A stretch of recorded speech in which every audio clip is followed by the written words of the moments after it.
좋은 사람 그만하고 싶어요. 상처를 받으신 거로 들립니다. 좋은 사람이면서 잘 사는 방법이 있다면 좋겠죠. 그래서 오늘은 주제는 좋은 토양, 좋은 마음을 이야기하겠습니다. 안녕하세요. 강순입니다. 우선 옥토라는 말에 대해서 먼저 말할게요. 좋은 토양이라는 말인데 토양이 좋아야 씨가 안정되게 흙에 묻혀서 싹을 트고 잘 자라죠. 좋은 토양은 저절로 되는 것이 아니고 조건이 있어요. 여러 가지가 있겠지만 흙이 단단하게 뭉쳐져 있거나 그리고 거친 것들이 없도록 부드럽게 이렇게 해줘야 전부 흡수가 잘 되고 또 배수가 잘 일어나죠. 그래야 보습도 잘 유지가 되는 거고요.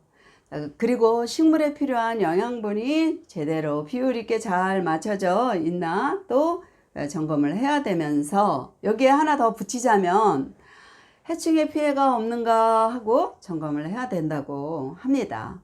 이 정도면은 씨가 자라기에 어느 정도 기본 조건이 되었다라고 이제 하는데요. 저는요 꼭 살리고 싶은 화초가 하나 있었어요. 정말 이파리 한두 개뿐이 없는 그 화초였는데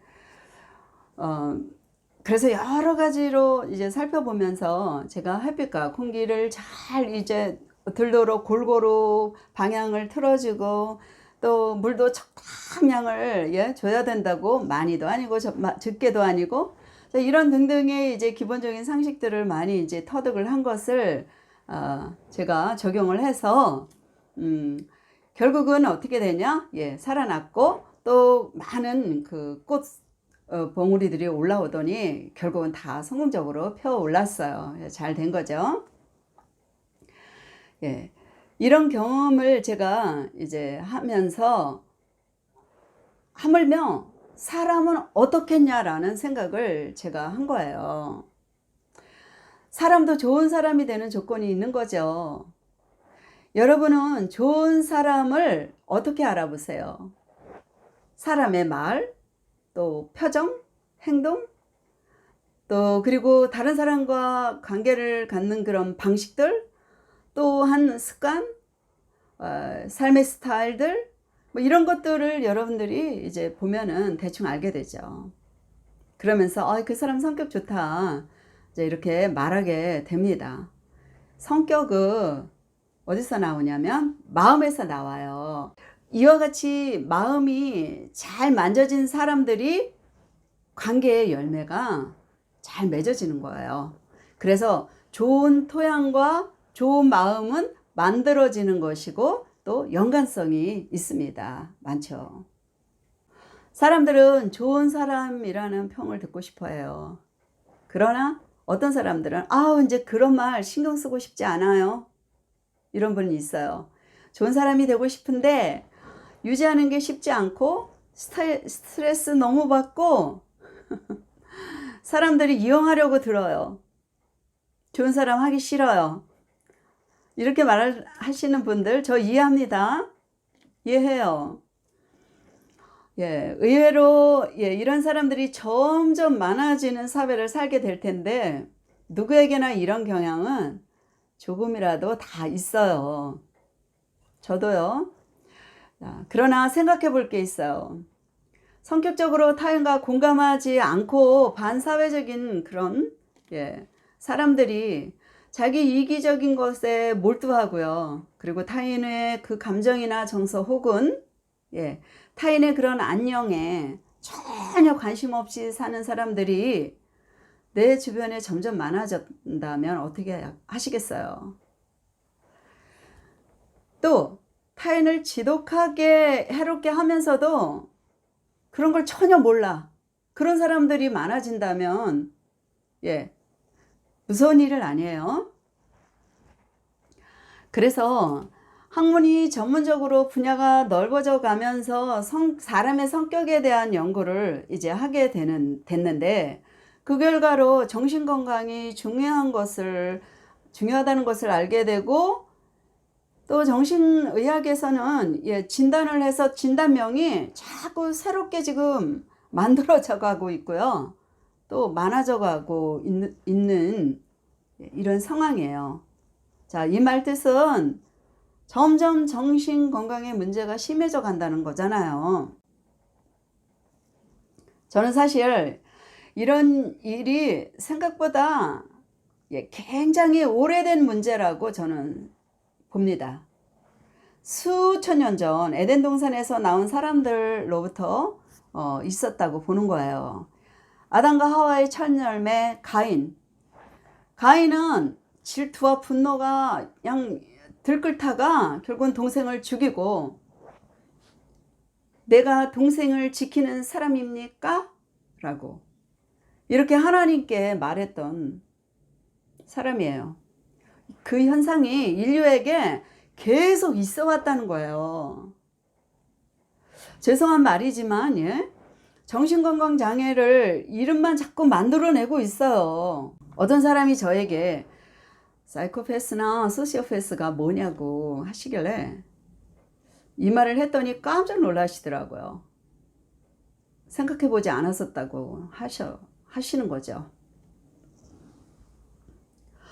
저는요, 예수님이 이 땅에 오셔서 공생애로 일하실 때 사람들의 마음 상태를 아주 통찰하시고 그런 어떤 부분들이 정말 놀라워요. 사람의 마음에 있는 것들을 직면하시기도 했지만 때로는 사람들이 이렇게 깨닫는 스케일이 너무 낮으니까 비유로 말씀하실 수밖에 없었던 부분들, 이런 것들을 보면서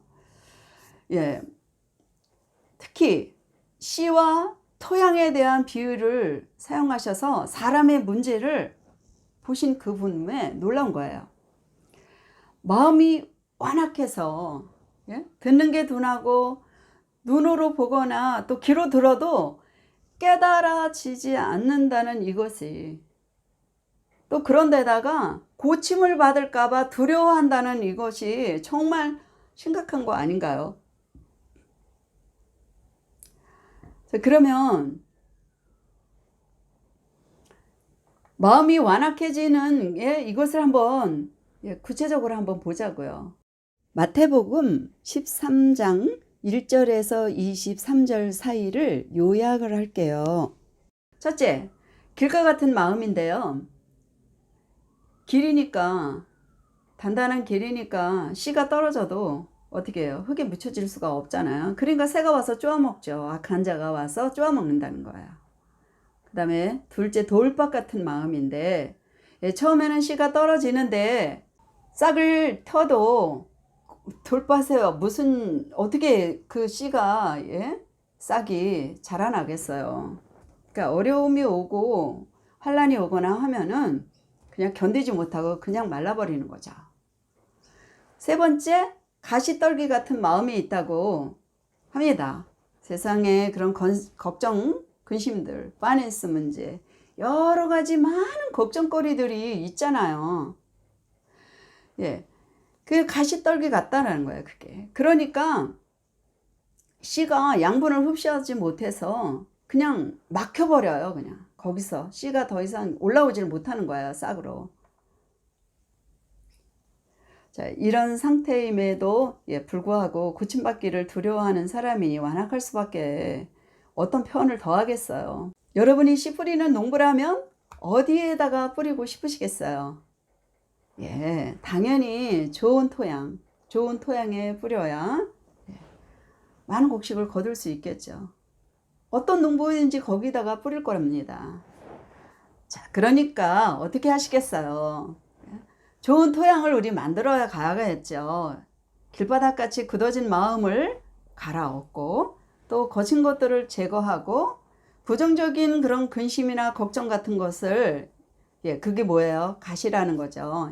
그런 것들을 제거하고 그러다 보면 부드러워지고 흡수도 잘 되고 흡수 잘 되면 또 배수도 잘 일어나는 거고, 그러니까 좋은 영양분이 잘 유지가 되고 보습도 유지가 되고 그러면 되죠.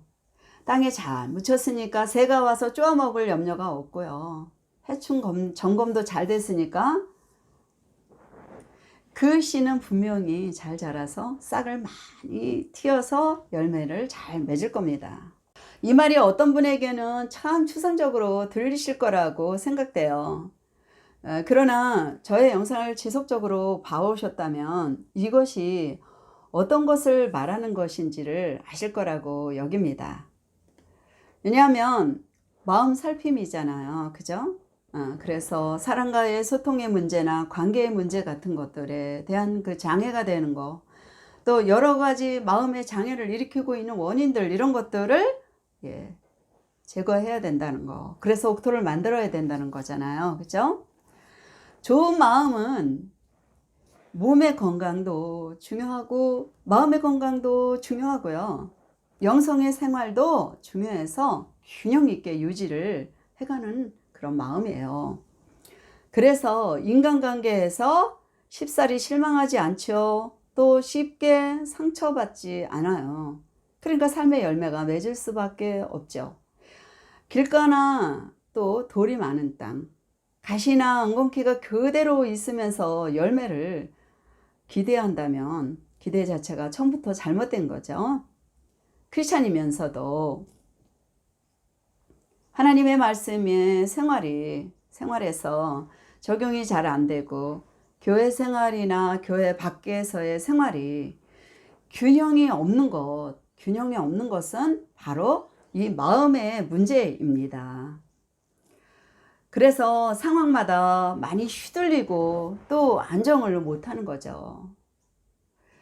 예수님은 사람이 좋은 마음이어야 열매를 맺을 수 있다는 것을 분명히 아시기 때문에 농부의 마음으로 우리의 완악한 마음이 변화되기를 바라시고 또 나중에 열매 맺는 사람이기를 보시는데, 그래서 말씀을 가르치신 것입니다. 천국의 복음을 말씀하신 것입니다.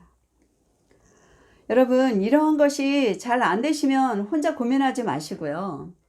너무 늦지 않게 꼭 도우실 수 있는 그런 전문의를 찾으셔서 도움을 받으시고 힘을 얻으시고 열매 많이 맺으실 수 있으시기를